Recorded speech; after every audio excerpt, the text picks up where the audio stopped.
আসসালামু আলাইকুম। নতুন একটা বিটকয়েন আপডেট ভিডিওতে আপনাদেরকে স্বাগতম। আজকের ভিডিওতে ফান্ডামেন্টাল এবং টেকনিক্যাল অ্যানালাইসিস এর মাধ্যমে আপনাদেরকে দেখানোর চেষ্টা করব আগামীকাল মার্কেট কোন দিকে যাবে।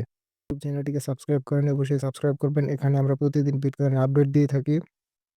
আর ইনস্ট্যান্ট মার্কেট আপডেট পাওয়ার জন্য আমাদের টেলিগ্রাম চ্যানেলে জয়েন করবেন। আর চ্যানেলটা সাবস্ক্রাইব করার সাথে, সাথে বেল আইকনটি চালু করে রাখবেন যাতে আমাদের আপডেটগুলি সবার আগে আপনার কাছে পৌঁছায়।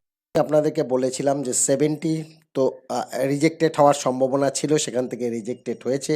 তো এই মুহূর্তে যেটা শর্ট টাইম ফ্রেমে প্রাইজের মুভমেন্ট হতে পারে, সেটা এক্সপেক্টেড রাখবেন যে 65,700 এই রেঞ্জ অবধি অ্যাটলিস্ট কিন্তু আসতে পারে।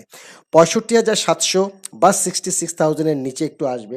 তো সেখান থেকে যদি মার্কেট ঘুরে যায়, বাউন্স ব্যাক করে, তাহলে ডেফিনেটলি আবার আপসাইড আবার 70 বা তার উপরে প্রাইস মুভ করার একটা সম্ভাবনা তৈরি হবে। যদি 65,750 মানে 65,750 তার নিচে যদি প্রাইস আসে, তাহলে কিন্তু বিটকয়েনের প্রাইস আবার 64 থেকে 63,000 এই যে রেঞ্জটা, এই রেঞ্জ অবধি কিন্তু আবার প্রাইস চলে আসার কিন্তু যথেষ্ট। ইউটিউব চ্যানেলটিকে সাবস্ক্রাইব করেন, অবশ্যই সাবস্ক্রাইব করবেন। এখানে আমরা প্রতিদিন বিটকয়েনের আপডেট দিয়ে থাকি। আর ইনস্ট্যান্ট মার্কেট আপডেট পাওয়ার জন্য আমাদের টেলিগ্রাম চ্যানেলে জয়েন করবেন। আর চ্যানেলটা সাবস্ক্রাইব করার সাথে, সাথে বেল আইকনটি চালু করে রাখবেন যাতে আমাদের আপডেটগুলি সবার আগে আপনার কাছে পৌঁছায়। সম্ভাবনা থাকবে এই যে এই রেঞ্জটা অবধি। আবার এখান থেকে আমরা একটা বাউন্স ব্যাক পেতে পারি। সো দুটো বলবো ডাউন সাইড কি লেভেল, একটা হচ্ছে 65,750। যদি এখান থেকে বাউন্স ব্যাক করে তাহলে আবার 70,000-এর দিকে আমরা মুভ করতে পারি।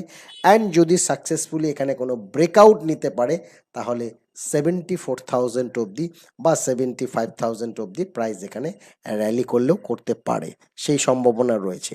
আদারওয়াইজ 64-63 এই রেঞ্জ অবধিও কিন্তু প্রাইস ড্রপ করে যেতে পারে বিটকয়েনের ক্ষেত্রে।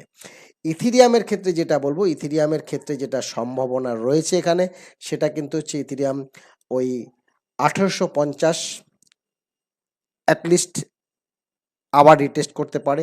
অ্যান্ড যদি মোমেন্টাম এখানে ঠিক থাকে, আবার যদি মার্কেট এখান থেকে পুল ব্যাক করে ছোটো মোটো একটা সুইপিং করে, সেই ক্ষেত্রে 1890 ইজ দ্য ভেরি ইম্পর্ট্যান্ট কি লেভেল। 1890-এর থেকে যদি আমরা বাউন্স ব্যাক করতে দেখি মার্কেটকে, তাহলে আবার 2000-এর দিকে কিন্তু প্রাইস মুভ করতে পারে। আদারওয়াইজ 1850 থেকে 1800 ইজ দ্য লাস্ট কি লেভেল। এই 1800টাকে যদি ব্রেকডাউন করে, তাহলে কিন্তু বড় সড়ো মানে 1650, 1500 সেই সমস্ত রেঞ্জের দিকে, যেটা আমি এর আগে একটা অ্যানালিসিস থেকে বললাম, সেই সমস্ত দিকে কিন্তু প্রাইস মোটামুটি মুভ করে যেতে পারে। সেটা কিন্তু অবশ্যই সবাই নজরে রাখবেন। ইউটিউব চ্যানেলটিকে সাবস্ক্রাইব করেন, অবশ্যই সাবস্ক্রাইব করবেন। এখানে আমরা প্রতিদিন বিটকয়েনের আপডেট দিয়ে থাকি। আর ইনস্ট্যান্ট মার্কেট আপডেট পাওয়ার জন্য আমাদের টেলিগ্রাম চ্যানেলে জয়েন করবেন। আর চ্যানেলটা সাবস্ক্রাইব করার সাথে, সাথে বেল আইকনটি চালু করে রাখবেন যাতে আমাদের আপডেটগুলি সবার আগে আপনার কাছে পৌঁছায়। ভিডিওতে মোটামুটি অনেকগুলো দিক আমি আপনাদের সামনে তুলে ধরার চেষ্টা করব, কারণ এই মুহূর্তে জিও পলিটিক্যাল যে সিচুয়েশন, সেটা কিন্তু অত্যন্ত খারাপ পর্যায়ে রয়েছে। এবং আপনারা জানেন যে আহ, ইরান ইরাক আহ, ই- ইরান ইউএস ইসরায়েলের মধ্যে যে কনফ্লিক্ট, সেই কারণে কিন্তু ইউএসের যে স্টক মার্কেট, গোল্ড, সিলভার, এই সমস্ত মার্কেটের উপরে কিন্তু একটা যথেষ্ট ভালো প্রভাব পড়েছে।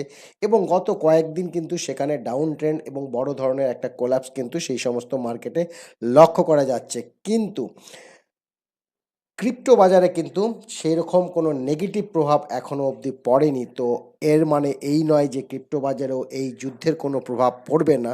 তো ইতিমধ্যে যুদ্ধের যে আপডেট, সেগুলো আপনাদেরকে দিব। ডোনাল্ড ট্রাম্প ইতিমধ্যে গত দুদিনে কিন্তু অনেক স্টেটমেন্ট দিয়েছে, যেখানে ডোনাল্ড ট্রাম্প যতটা সহজ ভেবেছিল, হয়তো ভেবেছিল ভেনেজুয়েলার মতন হয়তো একদিন দুদিনের মধ্যে, কয়েক ঘন্টার মধ্যে ইরানে এরকম একটা আক্রমণ, তাদের টপ লিডারকে যদি সরিয়ে দেওয়া যায় দুনিয়া থেকে, তাহলে হয়তো ইরান আমেরিকার সাথে আলোচনা আসবে এবং আমেরিকার যে টার্মস অ্যান্ড কন্ডিশন সেগুলো মেনে নেবে।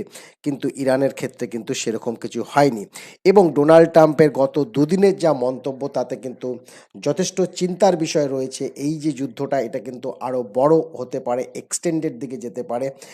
কারণ ইরান কিন্তু ইউনো ইউএসের যে মনোভাবটা ছিল, যেটা করতে পারে ইরান, সেদিকে না গিয়ে কিন্তু তারাও কিন্তু অ্যাটাকের দিকে যাচ্ছে।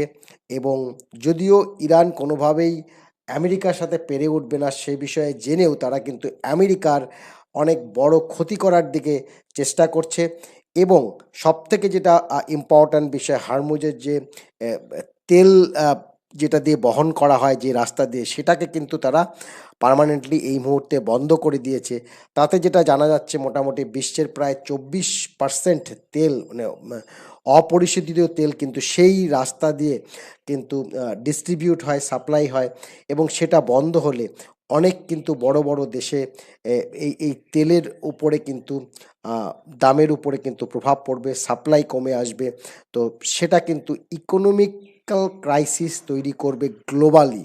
তো সেই ক্ষেত্রে এই যুদ্ধ যদি এক্সটেন্ড হয় এবং যদি কোনো সেটেলমেন্ট বা ডিল না হয় ইউএসের সাথে, ইরানও যদি এটাকে আরও বেশি এক্সটেন্ড করতে থাকে, তাহলে কিন্তু সিচুয়েশন খারাপ হতে পারে।